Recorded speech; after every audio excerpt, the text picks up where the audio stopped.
Thank you, Raoul, for participating in the Q&A. The audience has just seen the wonderful film, Ernest Cole, Lost and Found. And by way of introduction, I would just like to tell the audience a little bit about you.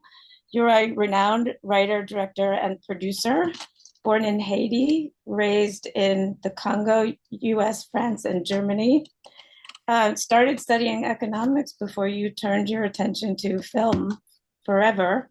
I've seen many of your films. They're all deeply thoughtful. And I love the way you blend archive politics and also bring an irony to all of your storytelling, which lets us see the truth behind a lot of what propaganda tells us. I loved your film, I Am Not Your Negro, that came to the United States in 2016 and was nominated for an Academy Award. And last year we had Exterminate All the Beasts on HBO. It was 2021, actually, right after COVID. And now we have Ernest Cole, Lost and Found, another beautiful story of history, politics, and human rights. Tell us how this story came to you and why you decided to tell Ernest Cole's story.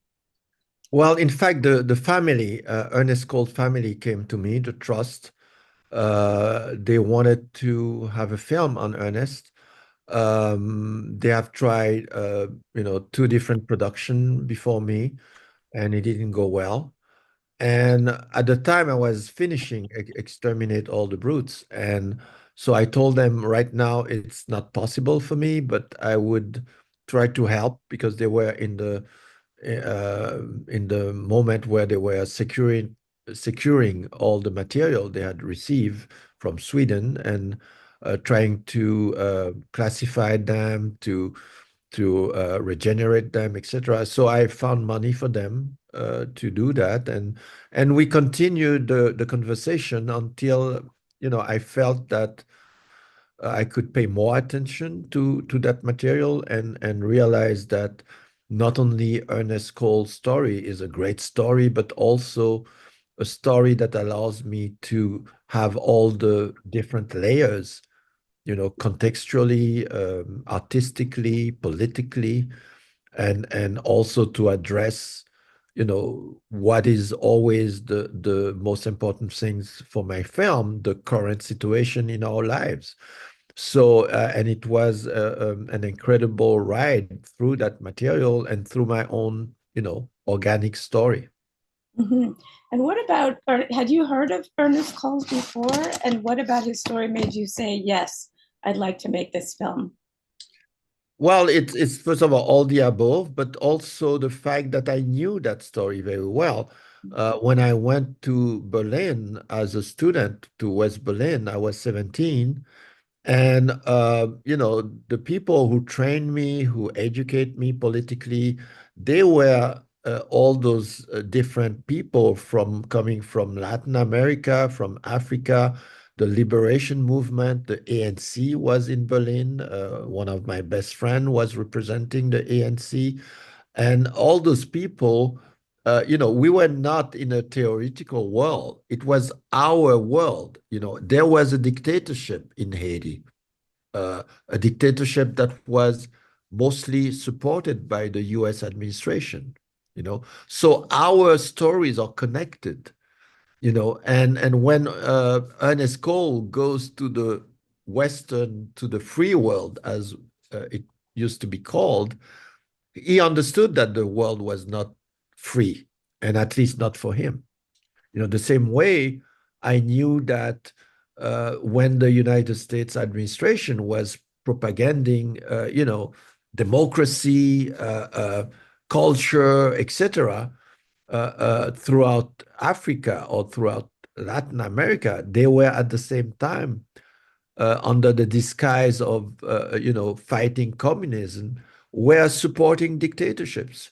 So it wasn't difficult for me to understand Ernest Cole's situation, coming to New York at 26 and discovering that, well, he cannot be just an artist like everybody else. He has to be considered a Black artist. And as such, were authorized to photograph certain things. Like he said at the beginning of the film, I didn't want to become a chronicler of misery because that's the pigeonhole box they wanted to put him in. Mhm. Very clearly. I mean, I see the parallels between your life and his life, both living as exiles from a home where life is very difficult and yet you love it. And it's quite moving that he misses South Africa so much and but cannot go back there. When the book came out and it's banned in South Africa, the story is he fled. He and essentially he had to sneak out of the country, or else I'm sorry, he would have been arrested. Why Yes. why was that in the country of South Africa that they would fear a book so intensely? Well, first of all, apartheid means that basically you are in a police state. Everything is surveilled. Any publication is surveilled and censored. You had to send your paper through a administration. Those photos, each one of them is a crime, considered a crime. Mm, And from a black photographer, this entity itself did not really exist, So anything you would do about documenting the reality is considered a crime. So, and he knew that, having made those photography for 10 years, that he had no chance to publish them in the context of apartheid. And so he had to find a way to flee. And mhm. that's what he did. And landed in Paris, then London, then finally in New York. I will say something about your work is I love your sense of irony, is pulling the irony into a situation where we see how the white population is living, how the black population is living, and that wonderful clip of how to treat your Bantu Servant. yeah, your servant. And I remember in I'm Not Your Negro, there's a wonderful clip of a woman celebrating how great her kitchen is in song. So, Yeah. can you talk about how you find these elements of irony and put them together so that we see them as such in your films? Well, first of all, I follow the lead of Ernest Cole because he made those pictures and he wrote most of those lines, and their irony is self-implying. You when you know both realities and you are a native somewhere and at the same time you go somewhere else. You see the picture in reverse sometimes. And you can see it with this maid, with the dogs in the street of Cape Town, and then you see two black women in Harlem with two little dogs, but they are, those are their dogs. And Mhm. so there is many level and layers of that irony. That's what you do as well as a photographer. I think no photograph just wants to photograph drama. They basically wants to photograph the irony of life, the mystery of life, the contradictions of life. That's what makes a great picture, is that when you can read all those different layers in one photography. That's why not everything you photograph is a good photo. It has to have many different aspects and from your observation. And yes, and I personally, in the film I make, humor, irony is part of the same way poetry is part of my narrative. And that's what makes, a film rich. Mhm. I mean, one of the other elements that makes your work incredibly rich is your choice of music. And from the very opening, the song in the very opening, I was so captivated by the music. And I also remember that from some of your other films. Can you talk a little bit about your approach to music and how you choose the songs or the composer and what kind of conversations you have to Yeah. develop what the film should sound like? Well, I do narratives and documentary, and for me, both are the same in the sense that I want to tell a story. And telling that story, I use all the elements that I have in my hand to carry that story in particular emotionally, intellectually, of course, but also emotionally. I want to that you feel something. And so I use all the tools, including the Hollywood tools and including the independent cinema tools. And so sounds, words, acting, music is part of those different layers. And in Ernest Cole specifically, beside the composed music by Alexei Egi, there is mostly South African musics of the time, music contemporaries to Ernest Cole, and it's a sort of, for me, a homage to all those jazz musicians from South Africa. Some of them are unknown in the West, but are means a lot in South Africa still today. And even the new generation of South African musicians. So it's really a mix to put you totally into the context and make it both about the time of Ernest Cole, but also South Africa today. So all those aspects are, for me, part of the narrative. Mhm. As well as the narration, I think the selection of Lakeith Stanfield was a surprise to me. I'd never heard him sound quite like that. What made you choose Lakeith as your narrator? Because he really does evoke what Ernest Coles must have sounded like to me. Yeah. Well, it's again, having worked with actors is a guide for me. When I deep in the writing, when the film is starting to make form, I don't write a screenplay with any particular actor in mind. I have to create the character first in my mind, and then I can start hearing a voice. I can start playing with existing actors, and that happened as well. And very, midway through, when I start, thinking about who could be Ernest Cole, not who could play Ernest Cole, who could be Ernest Cole.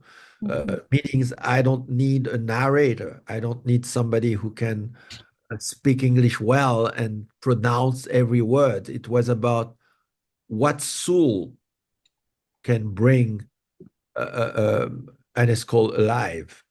And Lakeith was, for me, on top of my list because the way he speaks, the way he plays, the way he is as a person, as a human being, and I was pretty sure that he would catch who Ernest Cole was, Mhm. and I like the reality of his voice. He doesn't have a voice that is pure. He has, all sort of sound in his voice of, and that's what I was looking for, a voice of reality, and then, to direct him was a pleasure because once he gets it, whatever he said is good because he is the character, you know. And those actors, the same way Sam Jackson knew that when we were recording, he knew who Baldwin was. He knew who Baldwin was in the film, and so he got that music. So when he would, do something that was not totally it, he would do it himself before I even say something because he had the notes in his head. So if you do a false note, and you will do it. So my directing was very, holding back because once they are, those are stage actors as well. So they know that once you create a character, you are on the stage, you are all alone. You have to go through yourself. And you have to know when you're real and not real, when you sound real or when you're faking it. And these guys, they didn't fake it. They were. He's absolutely astounding, and I felt like I was listening to Ernest Coles. Is there something that you say in your first conversation with an actor? This is the to describe what you're looking for out of the voice, or did you have any real recordings of Ernest's voice? No, I've that would be the wrong thing to do because you're sending them in a direction where they will try to mimic a voice or mimic an actor or mimic no, uh, their view of the character has to come from the film itself. It has to be inspired by the film. And even in the case of Baldwin, when there are multiple interviews of Baldwin, Mhm, Sam, I don't think Sam watched them or listened to them to catch Baldwin's voice. It mhm, would have been, impossible for him. But what I needed is the truth of Baldwin. You create, that's the magic of cinema. Even though in the same film, you hear Ernest Cole and you hear Lakeith, but at no moment do you ask the question, oh, wait a minute, it's not the same voice. No, he is. So, it doesn't matter. It's this convention of cinema. Once I introduce you into that narrative, you accept the rule of that narrative. You mhm, don't even think about it. When you do it well, you don't even think about it. You don't even ask the question. So it's a way of construction the film, of edit the film, of it's a mixture of tools that you have, and one of them is to have a great actor with you that gets it and just create the role. It's a real creation. It's not copying. It's not trying to mimic or to have something that is accurate in terms of the what you listen. It's really something deeper. What is your approach like? Not many directors go as seamlessly back and forth between documentary and narrative film as you do. What is your process for approaching one versus the other? I mean, they're very different ideas, and yet the craft is very similar. How do you approach a doc versus a narrative? Well, usually there are numbers of reasons, but the first one for me is, what is the story? How can you tell best the story? Documentary is one way, narrative is another way. They don't have the same authenticity. They don't have even the same audience. They don't have the same goal, and by the way, I did some of my film both in documentary and narrative. I Mhm. did Lumumba Death of a Prophet as a documentary, and then I did a narrative uh, Yes. on Lumumba, Mhm. and both are different films for me. And you can watch both, but the narrative, of course, have a bigger ambition in terms of audience. You know that the narrative will travel better, Mhm. will have access to younger people more an easier way than documentary would. And there are stuff that I will do in a documentary that I will not do in a narrative. So Mhm. it's a way also to get through all the different layers. And that's also one of the reasons why I produce most of my film myself, because it does give me the control to decide when I'm ready, uh, to decide what I want to make my film about, without having to go to somebody and try to convince somebody that this is the film I want to make. So that's a freedom that I did pay probably dearly, but that gave me the possibility to do the film I wanted to make, and never felt that I was, doing anything for money. And so my choice were political from the start. Mhm. This film is fascinating for many reasons, but because it's a story as well as sort of a mystery. And the ending of the film, where we find out about the Swedish bank having had 60,000 negatives all these years. Is there anything more to that story that you've learned? I know they're trying to find out who actually placed those negatives there. Is there any more to that story that you've learned Oh, since? well, no, not that I learned. I knew that even starting the film, because the story is not such a secret story. It's just I didn't want to put it center stage in that film. This Mhm. film is Ernest Cole's story. He's the one, the idea was to empower him back to his own legacy, to his own story. That's why I made the choice that he is the one telling his own story, Yeah. even after his death. So the I would say the thriller part of, like he said in the film, who stole, who covered up, who lied, who disguised, or whatever they did during those more than 40 years with his material. That's of not much interest to me, Yeah. and I do hope that some journalists, and in fact there are a few journalists in Sweden who are doing the inquiry, who did reveal what actually happened. I Oh. know what happened, but it's not, that's not my fight. I don't, I'm not interested in that.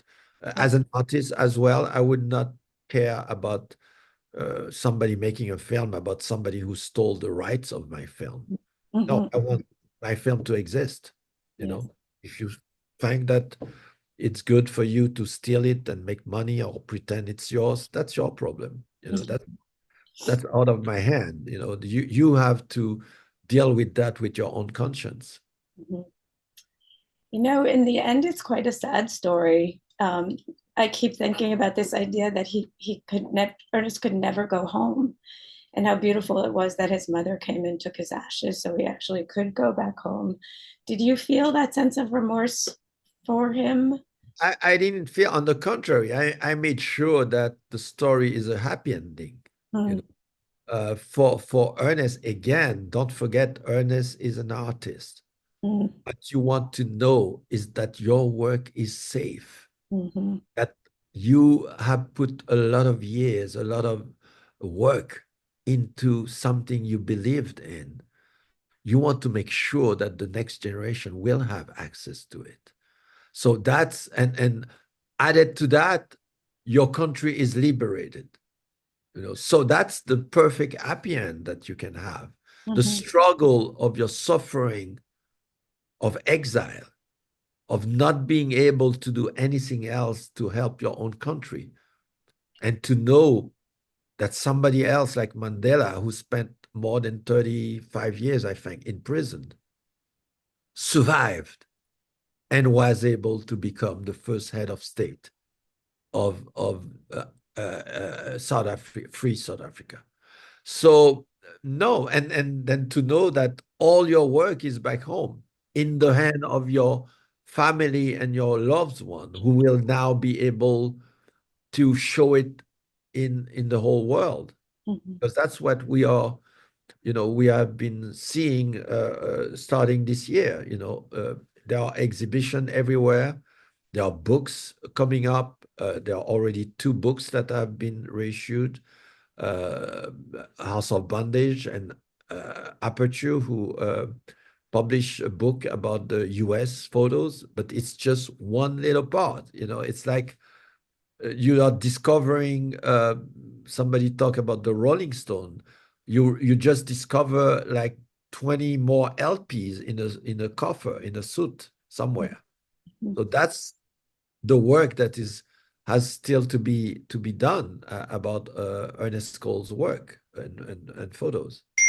Well, I want to thank you. I know we have to wrap up quickly, but I want to thank you so much for bringing us his story and putting it on the screen in such a graceful and elegant way, where we learn about this horrible history of South Africa, but we also see the comparison to our own country here and how similar those photos look from the Yeah. photos he took in South Africa. So thank you very much, Oh, Raoul, for your time thank and you. your energy and your artistic grace. Thank you.